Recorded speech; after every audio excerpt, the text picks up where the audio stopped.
La ilaha illallah Muhammadun Rasulullah alaihi salatullah wa alihi wal ahibba.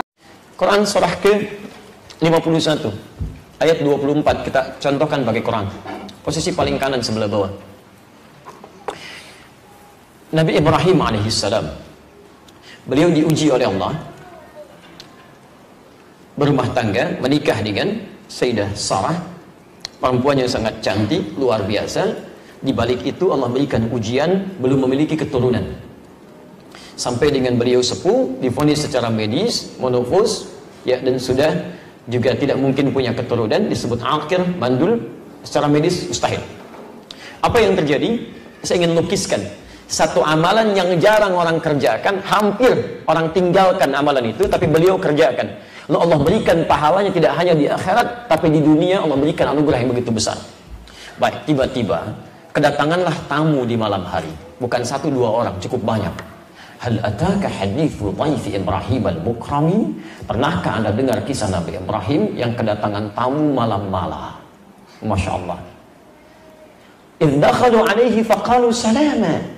Ketika tiba-tiba meminta izin untuk masuk, mengucapkan salam, assalamualaikum. Masya Allah, antum jam 2 malam kedatangan tamu, bukan 1-2, cukup banyak. Assalamualaikum, assalamualaikum. Dibuka enggak? Cepat sekali enggak? Ya Masya Allah. Baik, lihat, ini yang paling indah ini. Minimal antum ngintip dulu lah, ya, lihat siapa gitu kan, penasaran. Begitu dilihat, jubah putih, rambut agak panjang. Bukan 1, 2, 3, 4, 5 gitu kan. Assalamualaikum, assalamualaikum. Dibuka enggak? Tayyib. Apa yang direspon Nabi Ibrahim? Pertama beliau jawab salamnya. Qala salam, alaikumussalam. Karena menjawab salam hukumnya wajib. Ya, enggak apa-apa malam-malam ada yang salam, walaupun Anda belum buka, jawab dulu aja salamnya. Assalamualaikum, waalaikumsalam, waalaikumsalam. Baik, wajib hukumnya. Tapi teman-teman, apa yang terjadi? Mukramin, dimuliakan orang ini. Ya. Qaumun munkarun, begitu dibuka, orang asing, bukan penduduk sini.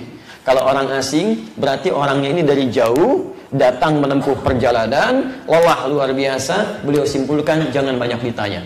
Lebih baik persilahkan masuk, lalu dihidangkan makanan yang kira-kira bisa membuat lelahnya hilang. Gak banyak ditanya. Tidak tanya Anda dari mana, ada keperluan apa, gak banyak diwawancara. Ini orang jauh, capek, lebih baik istirahat dulu sejenak. Tiba-tiba faragha ila ahlihi faja'a bi'idlin samin. Datang kepada istrinya di dapur bertanya, kita punya menu terbaik apa untuk tamu kita malam ini? Masih dihidangkan juga. Istrinya menjawab, belum ada apa-apa nih. Maka melihat ada anak sapi lembu, itu masih sempat-sempatnya beliau sembeli, bikin gulai malam-malam.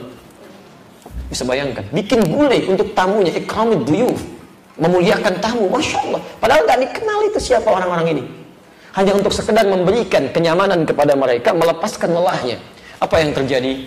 Faja'a bi'idlin samin faqarrabahu ilaihim qala ala ta'kulun. Bahkan langsung dihidangkan sendiri oleh beliau. Masalah mulai muncul ketika diberikan duduk begini. Tamunya nggak makan, cuman melihat begini, melihat. Disentuh juga enggak. Ya, dilihat oleh Nabi Ibrahim dari atas sampai ke bawah. Sudah enggak nyentuh makanan, kakinya enggak nyentuh ke lantai. Alam tuh. Anda bayangkan ya, malam-malam jubah putih, rambut agak panjang kan, dimakan dan dihidangkan, gak nyentuh ke lantai. Kalau Bapak dalam posisi tadi, apa yang dilakukan? Awas, sudah tidak ada celah untuk mengelak. Ya, karena sudah di situ, face to face, sudah berhadapan begini, mau lari kemana? Ya? Nah, kalau ada suasana membuat kita khawatir, takut, tapi kita tidak punya peluang untuk mengelak, itu bahasa Arabnya disebut dengan aujas. Fa'aujasa minhum khifah. Maka mulai khawatir yang sangat dalam, tapi nggak punya kesempatan mengelak. Poinnya bukan itu. Tiba-tiba langsung menyampaikan orang-orang ini atau makhluk-makhluk ini, qalu la takhaf wa basyaruhu bi ghulamin alim. Kamu nggak usah takut, katanya. Kami malaikat yang datang ke sini. Jadi mereka malaikat yang menyamar, tapi yang paling menarik, tujuan utamanya bukan ke Nabi Ibrahim. Tujuan utamanya ke sepupu beliau, Nabi Lut. Cuman mampir ke rumah Nabi Ibrahim, datang ke situ, dimuliakan Nabi Ibrahim. Apa yang terjadi? Wa basyyaruhu bi ghulamin alim. Maka seketika Allah berikan kabar gembira lewat malaikat ini, karena Nabi Ibrahim punya perilaku yang sangat mulia, melakukan amalan lebih daripada orang biasanya yang mustahil bahkan dikerjakan banyak orang saat itu ditinggalkan. Kata Allah, sampaikan padanya, istrinya Sarah akan mengandung. Berikan kabar bahwa kamu akan punya anak yang sangat cerdas, gudamun alim, cerdas, genius. Nabi Ishak itu cerdas karena akan berhadapan dengan umat-umat yang pintar tapi keblinger. Ya, kalangan Yahudi nanti setelahnya. Ya, maka sampai kaget istrinya. Ya, ayat selanjutnya fa'aqbalat imra'atuhu fi sarwatin fasakkat wajhaha wa qalat a'juzun aqim. Dia datang mengatakan, ya, jadi mendengar berita itu langsung keluar dari dapur. Apakah perempuan yang masih begini, ya, sudah keriput, sudah monopos, sudah divonis tidak mungkin punya keturunan, masih mungkin punya anak katanya. Apa jawaban malaikat? Masya Allah.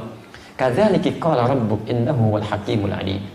Demikian ketetapan Allah. Kalau Allah sudah tetapkan, sudah. Allah yang maha tahu, Allah yang maha bijak dengan segala keputusannya. Perhatikan Bapak dan Ibu sekalian, ketika mengerjakan amalan yang umumnya orang tidak bisa lakukan atau orang boleh turunkan itu, maka ada kebaikan yang besar di situ yang sudah kita bisa dapatkan. Jelas sampai sini?